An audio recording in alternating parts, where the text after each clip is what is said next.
Bien les gars, nous sommes de retour. Le sujet de la vidéo d'aujourd'hui va porter sur les breaker blocks. Je vais dans un premier temps expliquer ce que c'est un breaker block, bien sûr. Ensuite, à quoi ça sert. Et enfin, comment vous pouvez vous en servir pour rechercher potentiellement des entrées de trade. Bien évidemment, les breaker blocks doivent être utilisés selon certaines conditions pour avoir les probabilités de votre côté. Il ne s'agit pas de dire ah ouais c'est un breaker block donc boum on entre sur le marché. Je vous garantis que si vous pensez comme ça, votre vie de trader sera que perte sur perte. Alors après si vous avez beaucoup d'argent, je suppose que ça ne vous dérangera pas. Donc, je considère que vous n'avez pas les moyens d'encaisser perte sur perte. Donc vous allez devoir chercher à mettre les probabilités de votre côté. Et pour cela, vous allez devoir comprendre les liquidités, comprendre la structure du marché, comprendre le biais directionnel donné en grand time frame, en grande unité de temps. C'est tous ces éléments mis ensemble qui pourraient contribuer à vous donner quelque chose de précis. Bien, donc sans plus tarder, on va commencer. Considérons ici ça et ça. Et bien ça, considérons que c'est un niveau clé à la hausse et ça un niveau clé bien à la baisse. Si vous voulez un niveau un niveau de support, ça peut être un ancien bas, voilà, ou ici un ancien haut, peu importe. Et considérons aussi que le prix évolue à la baisse. Ok, le prix évolue à la baisse. Donc, il casse des plus bas, donc il fait des plus bas de plus en plus bas. Mais considérons que nous sommes de super traders. Donc, du coup, on a anticipé, on s'attend plutôt à un achat. Ok, donc on considère ce mouvement-là de baisse jusqu'à ce niveau clé comme un point intéressant pour pouvoir acheter. Ok, donc du coup, cette cassure de cet ancien bas précédent, ici, on pourrait le considérer comme une chasse au stop. Mais attention, ce n'est pas encore on ne peut pas avoir directement confirmation là maintenant. On aurait confirmation une fois que le prix aurait changé de structure de marché. Ok, et comment est-ce qu'on pourrait voir ce changement-là de structure? Ce changement de structure apparaît lorsque le prix revient casser cet ancien haut à court terme qui a été précédemment créé à ce niveau-ci. Une fois que cela est fait, on pourrait maintenant avoir confirmation. Ah ok, ce mouvement-là de baisse qui a cassé cet ancien bas précédent a été fait uniquement dans le but de rechercher les stop loss. Et là, on pourrait être conforté maintenant dans notre analyse. Alors, une fois qu'on a notre changement de structure de marché, où est-ce que va se situer notre breaker block? Eh bien, il va se situer à ce niveau-ci. Donc, on va étendre cette zone-là dans le futur. Notre breaker block va se situer à ce niveau-ci. Et donc, nous, on va attendre ici, s'attendre plutôt à un retour vers ces niveaux-là pour pouvoir potentiellement entrer et viser les objectifs à la hausse. Alors, je ne suis pas très bon dessinateur, mais vous aurez compris les choses. Maintenant, il faudrait savoir, lorsque nous sommes dans une configuration d'achat, le breaker block, en fait, est représenté par quoi? Eh bien, le breaker block, ici, à ce niveau-là, c'est la dernière bougie haussière avant tout ce mouvement de baisse.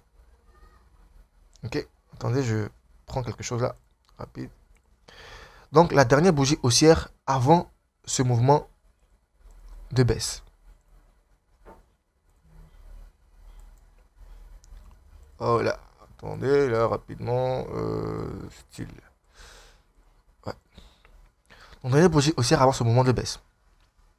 Ok. Maintenant, à contrario, quand nous sommes en condition baissière, donc on a un haut qui est créé, un autre haut là, jusqu'à ce niveau de support, on casse cet ancien haut précédent. Maintenant, et on a un changement dans la structure du marché à la baisse. Notre breaker block ici aussi va se situer à ce niveau-là. Donc, on s'attend à ce que le prix revienne vers ces niveaux pour entrer pour la baisse. Maintenant, en condition baissière, eh bien, le breaker block est représenté par la dernière bougie baissière avant ce mouvement de hausse jusqu'au support. Ok. Donc dit comme ça peut paraître un peu abstrait. C'est normal, pas de problème. Parce que c'est juste des gribouillis là que je viens de faire. Donc, on va chercher à illustrer cela sur un graphique à proprement dit pour que vous puissiez voir réellement ce que c'est. Maintenant, je tenais aussi à avoir une petite précision, à faire une petite précision.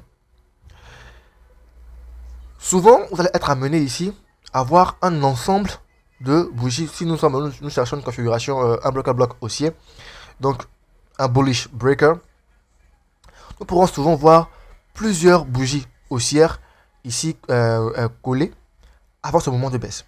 Dans ce cas-là, on va prendre en fait cet ensemble de bougies là. Souvent, ça peut être 2 ou 3 bougies. Nous allons considérer ces 2 ou 3 bougies là comme notre breaker block. Pareil aussi en condition de vente.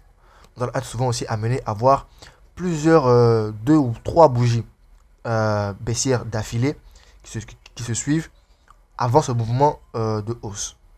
Donc une fois qu'on a la cassure à la baisse, on va considérer ces 2 ou 3 bougies là qui sont restées ici comme notre breaker block. Des bougies successives. Okay. Donc du coup on passe là maintenant à un graphique pour que je puisse mieux vous illustrer la chose.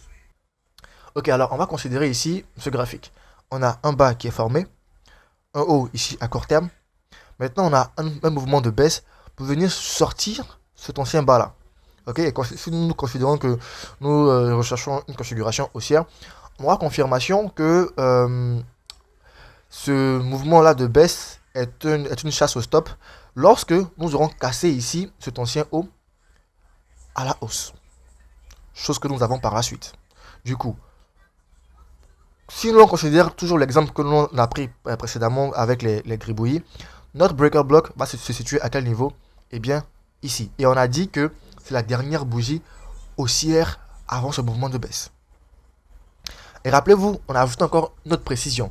On a dit que souvent, vous allez voir des cas où vous allez voir plusieurs, en tout cas si nous cherchons un breaker block haussier, nous allons voir plusieurs bougies haussières se suivre avant un mouvement de baisse. Donc dans ce cas-là, on va prendre, au lieu de la dernière bougie, si nous voyons plusieurs bougies successives de même couleur se suivre, on va prendre ici cet ensemble de bougies là comme notre breaker block. Ce qui va nous donner ça.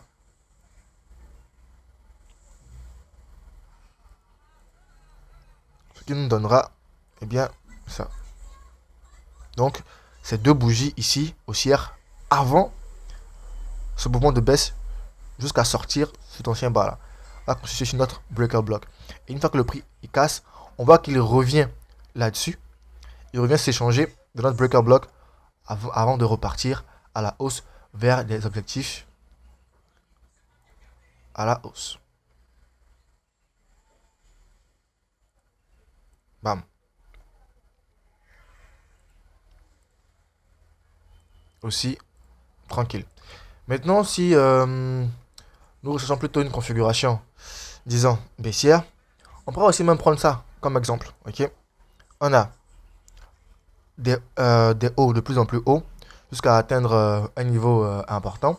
Ok, on fait un plus bas et le prix n'arrive pas à avoir assez de force pour casser même cet ancien haut.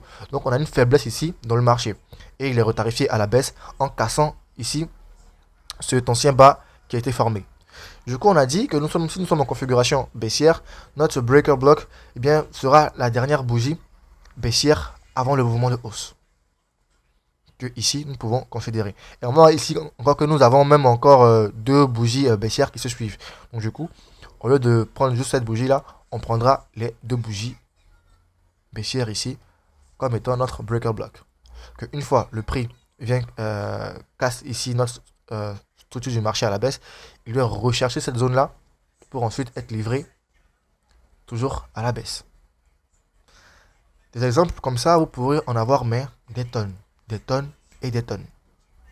Donc pour entrer, une fois qu'on a un changement de la structure du marché, on va attendre que le prix revienne être retarifié dans cette zone de breaker block pour pouvoir rechercher notre entrée technique. C'est simple que ça. Ici, nous avons encore un truc pareil. Dans le genre, on a un bas qui est formé, ok, un haut à court terme. On vient violer ici cet ancien bas là qui est formé et genre pour une chasse au stop et on est retarifié ici à la hausse pour casser cet ancien haut. Ok, alors là, ici, on a 1, 2, 3. 1, 2, 3 bougies haussières successives avant ce mouvement de baisse, que l'on peut considérer ici même comme notre breaker block.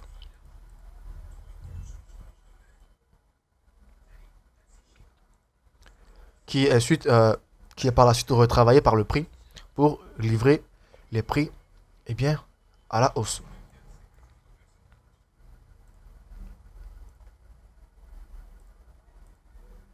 Bam, on retarifie à la hausse. Du coup, notre stop loss ici, si nous entrons à un breaker block, ce sera, si vous voulez, juste en dessous, du breaker block en question. Si c'est un breaker block haussier, et ici c'est un breaker block baissier, le stop loss sera juste au-dessus de notre breaker block haussier. Assez simple. Bien, c'est tout les gars pour cette vidéo. Comme j'ai dit, cela ne doit pas être, cela doit être plutôt couplé à plusieurs éléments afin d'avoir plus de probabilité de votre côté. Il ne s'agit pas juste de voir là un changement de structure de marché directement entrer parce qu'on dit non, on dira plutôt non, c'est un breaker block. Non, ça ne se fait pas comme ça. Okay, il y a plusieurs éléments à prendre en compte, le biais directionnel, comprendre la liquidité comme je l'ai dit, comprendre la structure du marché et autres. C'est tout cela mis ensemble qui pourrait vous donner plus de probabilités afin de pouvoir mieux choisir vos breaker blocks pour entrer sur le marché. Alors, portez-vous bien.